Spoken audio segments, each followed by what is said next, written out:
Welcome back to the channel. In today's video, we will continue our reading the story about a man who found out his wife cheated on him 1 month into the marriage, and it later turned out to be his luck when it did make him dodge a bullet. If you haven't seen part 1 yet, I highly recommend watching it on our channel first to fully understand the story and its progression. Let's get started. Update. Holy crap, the past month has been dramatic to say the least. I've been recovering from a major back injury and suffering the psychological consequences of such a traumatic ending to a 5-year relationship and 1 month marriage. I was in so much physical pain I sometimes got stuck on the floor, unable to get up. I could barely walk, I could hardly wipe my own butt. I saw a family member of hers post photos from their family Christmas, and he was there. I married into that family not even 3 months before, and she had already replaced me, and I was forgotten. So there I was, drunk, stuck on the floor in pain, destroyed by seeing them smile next to my mother-in-law and little sister. And that was the worst moment in my entire life. 2 weeks later, I got a message from her sister.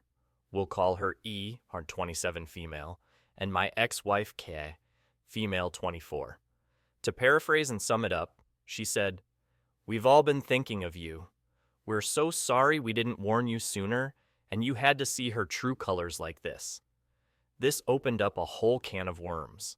We texted, and she told me a bunch of truths, and we agreed to meet for coffee.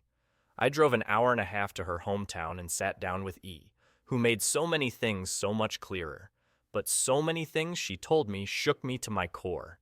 Kay was such a manipulator and such an effective liar, and she has done it since childhood. So did Kay ever fake a pregnancy with you, and did she miscarry before she started the show? As far as I knew, Kay had gotten pregnant a few times during our relationship due to anatomical abnormalities, which make birth control less effective. She always miscarried due to a bicornuate uterus, but in hindsight, I never went to the doctors with her. I never saw a positive pregnancy test. She always went to the doctors without me and sent me photos of the ultrasound. Turns out it's the same photo she sent to her last boyfriend, and she did the same thing to him. She starts every relationship with a fake pregnancy and miscarriage, and then does it again if she feels they're going to leave her or if she gets uncomfortable with the relationship. When she was 17, before she was friends with her family on Facebook, she was posting for all her friends about her pregnancy, which her mom and sister knew wasn't real. About 12 weeks into that, she pretended to miscarry and got sympathy and attention from everyone. This was the first time Kay did it that he knew about. When he talked to her ex-boyfriends, they all said the same thing. Her boyfriend when she was 14, her boyfriend when she was 16, who was the same one when she was 17, posting on Facebook. Kay faked another over Christmas break our first year together. She claimed her mom drove her to terminate. Her mother has confirmed to me that that wasn't true. The last time she pulled this about 2 years into our relationship, she again got pregnant, and we decided we'd put the child up for adoption. I actually created a Reddit account and reached out to adoptive parents. It was the hardest thing I ever had to do, and I had repressed those memories because of how dark those times were. Last week, I got back into my account and read those transcripts. I cried hard. I worked 2 jobs in case we wanted to keep it. I talked to my friends and family who were supportive, but once again, at about 12 weeks, she claims she miscarried while I was at work. There was never a doctor to confirm. I never saw her bleeding. I never saw her in pain, but I believed her. I cried with her. I suffered with her. I lost a piece of my heart and soul. I don't believe it for a second anymore.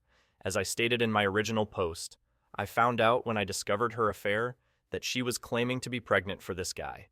I watched her take 3 pregnancy tests, and they were all negative. I thought maybe she had lost it, or maybe she just misdiagnosed herself, but now I know she was following the same path. E said to me, "Yeah, she is a fucking sociopath." I thought that since I was a kid, she scares me. I'm sorry I never warned you, but she seemed so happy. I thought she was doing well, but when I saw how you acted around my dad, I knew something was wrong. She always told people he abused us and molested us, but he was always good to us. Maybe absent, but never abusive. He didn't touch us. Kay had always told me he abused her from ages 7 to 12. She told me she missed her first period, and he forced her to terminate, which made her psychological issues around pregnancy make sense. She gave such detailed lies that her sister was able to disprove claims. Specifically, she said it happened when she lived in one specific bedroom in the house, but that was the older sister's bedroom, and she never slept there. She said it happened at X time, but he had already moved out of the house by then and didn't visit. She got cops called to his house, but to this day, he doesn't know why since they realized she wasn't telling the truth. I hated him for this. When he saw how much I hated him before our wedding, she almost stepped in to warn me and call off the wedding. But how do you make that decision to betray your sister? I don't blame her. I never dare to question this, but there was no way a 12-year-old would be allowed to get a termination with only her father's consent without an investigation. This wasn't the first time she lied to try to get a man in trouble. When she was about 10, while waiting with her sister at the bus stop, she would vandalize the neighbor's mailbox every morning. Once she was finally caught, he grabbed her by the jacket and took her to her mom's house and said, "Your daughter has been destroying my mailbox every day for weeks." And Kay said, "No, I swear. He was trying to kidnap me, and he touched me, and I knocked his mailbox over while I was trying to run away." Her mom obviously didn't believe her with her sister as a witness, and that's when they realized she really had problems. She was then diagnosed with borderline personality disorder at 10 years old. She would lie to ex-boyfriends while texting and say her mom and sister were beating her to the point they'd call the cops on the house, and when they arrived, she'd act innocent, and nobody knew what was happening. One boyfriend kicked the door in once and came in screaming, "Where is she? Why is she being locked in there?" To which her sister didn't know what was happening. Kay was out shopping with her mom and texting him about how she was being beaten and locked up and tortured. He showed E the texts that she was sending, telling stories of being starved and locked up and beaten. Her mom had no idea that she was saying these things while she was sitting next to her, driving her around and doing errands. Her mom is one of the sweetest women I know. She does everything for her daughters, including her youngest, who is very developmentally disabled and needs full-time care. Her mother put herself and her family through great hardship to give us the wedding of our dreams. She says now that one of her greatest regrets in life was not warning me about Kay's past when we got engaged. I can never blame her for that. However, how do you make the decision to sabotage your daughter's life like that? Now, regarding Christmas, nobody wanted her new boy there.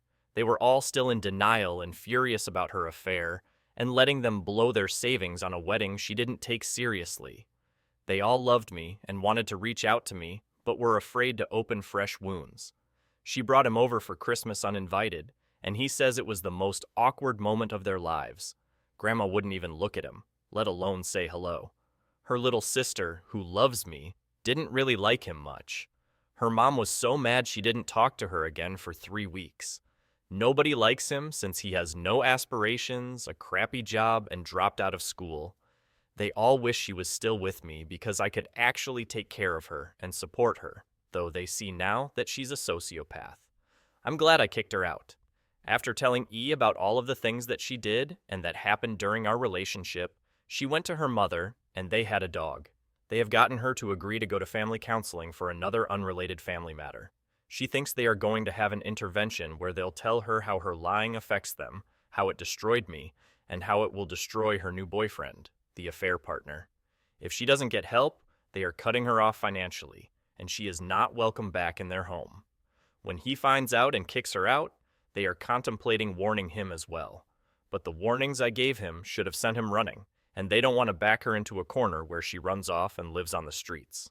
They might let him learn his lesson, because any reasonable person, when presented with the facts I gave him and whose new girlfriend got married to someone else 2 months into their relationship, would run. She's really dug her claws in deep to this guy. I am so much better knowing this. I don't blame myself anymore. I see that all she did was use and manipulate me.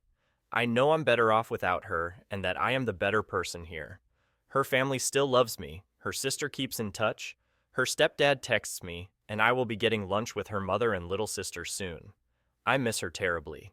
On my wedding day, I told her, "You've always been my little sister, and this just makes it official. I promise I'll always be here for you." I intend to keep that promise. I actually look forward to the future now. I've gotten so much relief from these revelations that I don't even miss her. The only thing I miss is the intimacy and her family, and it turns out I haven't lost her family after all. My soap opera of a life has a bit of resolution, although I desperately hope she doesn't try to retaliate against me when she finds out I spoke to her family. When she gets backed into a corner, she tries to lie and cheat her way out. I spent 5 years with someone I never met. I married someone who doesn't exist. What a wild ride these last 4 months have been.